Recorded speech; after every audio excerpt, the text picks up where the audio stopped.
When it comes to self-reliance, we can't ignore the importance of startups. Startups are like, who bring fresh energy with their cutting-edge technologies and, work as a force multiplier in defense ecosystem. But yes, in India, this is just a starting phase. I would see. The other countries, they are far ahead from us if you compare. But again, we have to see in two perspectives.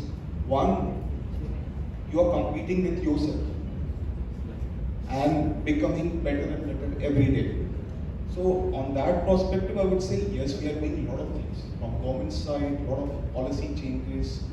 There's a change in mindset now, which is very much visible. Now people look for to get into entrepreneurship and want to start a startup.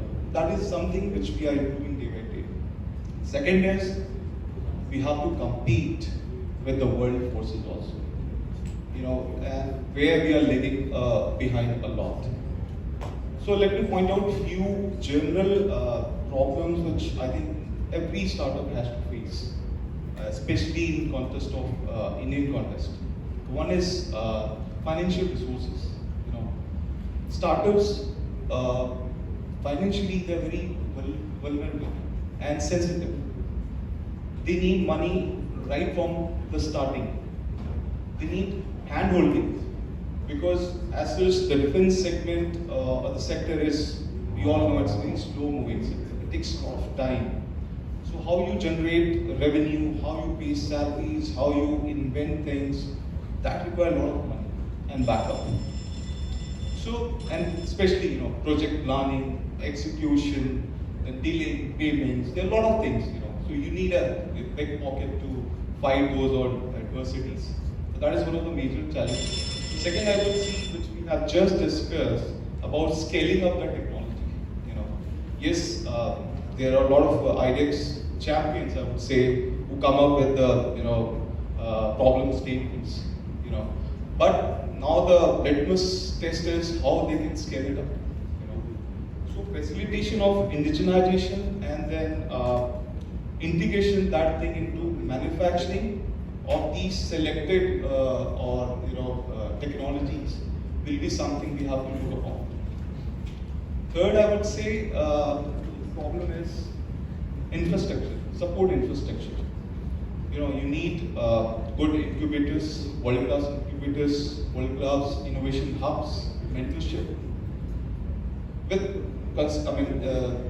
with almost like every facilities, cutting-edge technology, every kind of facility, you need it at one place where you can, one person who don't know anything apart from the technology part, he can get that, exposure and can build up from it. That is, again, we are working it, but still we are behind a lot.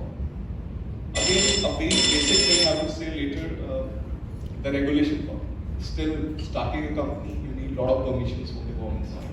You have to understand labor laws, you have to understand international property rights, and there's so many things. So you again need to fight on that part. Fifth point is industry-academia relationship.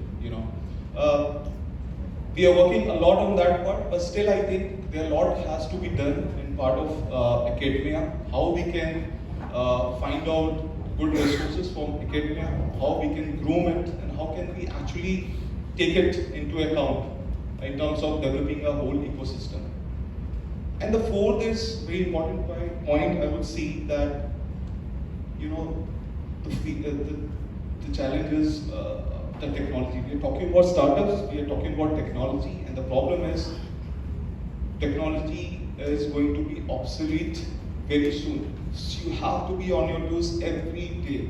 You have to fast everything right from beginning to end. A to B, you have to cover up as quickly as possible. Otherwise, all your hard work is not going to pay as much what you actually deserve for.